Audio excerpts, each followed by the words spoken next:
Jim, I want to ask you about the episode where you were on the roof with the jungle cat. That was a practical effect, right? That was a real. That was a real.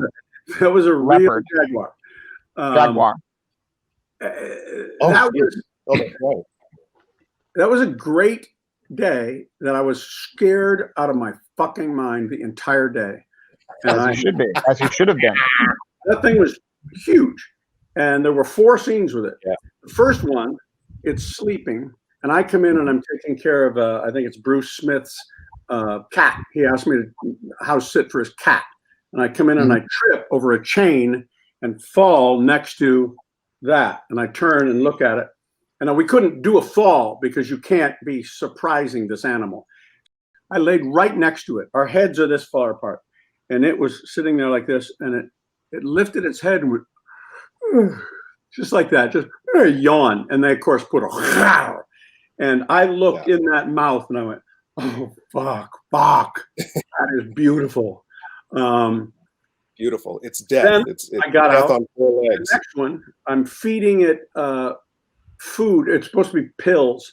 And I'm sitting on the kitchen table throwing pills at it, and it's eating. And it wouldn't get off. It wouldn't get down from the table. And they had a wire that was like this. And this is this is years before. This is years before HBO started The Wire as a television show. Yes. This is maybe the first version of HBO's The Wire. It was the first appearance of The Wire. Yeah. They had this teeny little cable, and the trainer had leather gloves, and he'd wrapped it around his leather gloves, and he had it so that, it was a black thing that he was going to pull. Hey, whoa. This cat jumped on me. He was going to pull it off of me. Why do you bring up a black thing? What is that about? Well, because it was black. Oh, hey, there's a jungle cat. Oh, let's talk about the black thing. Okay. Great. No. Hey, thanks. Sorry.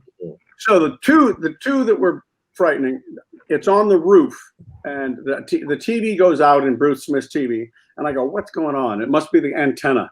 And I climb up on the roof, and they had the cat on the roof chewing up the antenna.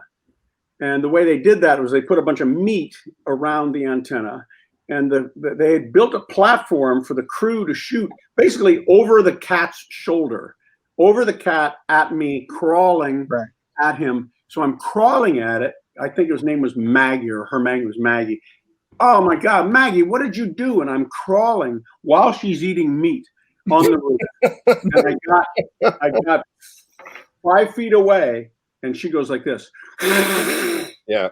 And I froze, and the trainer, who's got this cable that he's going to pull her off me, said, don't look at her. Don't look at her. Sit down. Look away. Look away. Look away.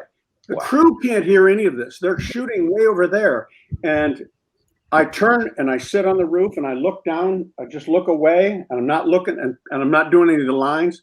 And the crew, the director's yelling, go to the end of the scene. Go to the end of the scene.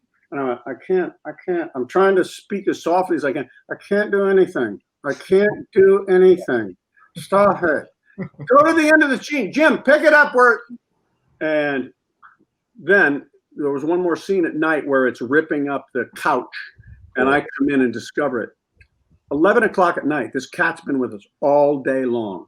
Now, when we shot in the house, anybody that walked through the house was on tiptoes, and everybody was whispering all the time like this. And they wanted me, when I came in the room, to go, oh, Maggie, and get pissed at it. And I said, you guys, when you're walking 30 feet away from this cat, you're whispering to each other. And you want to yell at this thing? I came in, we did the scene like 3 times. And the last one, I was just tired. I was really tired. And I went, oh, Maggie, oh, God, what'd you do? And it was because of the cat, I growled. What'd you do? And it went, her head snapped up at me. And they, the trainers, said, what did you do that for? And I went, I don't know. And they went, back away, just back away, very slowly, back away. And I backed down. So much. But man, it's unbelievable when people see shows where there's animals, particularly big cats. I worked on a show where they had I think a lion or something, and everything stops. Everything shuts down. It's as if you brought a live cannon into the room and just began pointing it at everybody. There's always an animal guy who comes in and gives you the rules. There's always rules. Don't look it in the eye. Don't turn your back on it. Oh, and by the way, don't yell too loud. Oh, and don't be nervous. And then they bring this creature in, and when you see how, beautiful, amazing looking, and completely evolved to kill us. No question about it. Here to kill, ready to eat, and could do it in a heartbeat. And then they tell you, all right, action, and don't be nervous. It's so crazy. It's not unlike working with the Tauntauns, Mr. Well, no, I was going to say, Michael, that sounds like exactly what it was like when Liam Neeson was on set. Oh, hey-oh. No, because that guy's got a python in his pants. Oh, if you follow the Hollywood scuttlebutt. That's what I've heard. That's right? what I've heard. Jim, I'm so sorry. I was working as fast as I could to make fully CGI characters a reality, but I couldn't get there in time. Wow. To say I could have saved you from that experience. You could. There's no reason that cat you shouldn't have been on a real roof. You shouldn't have been with a real cat. It should have been a completely CGI character. And the problem was that Arliss season 2 just got there before I could. Wow. Right.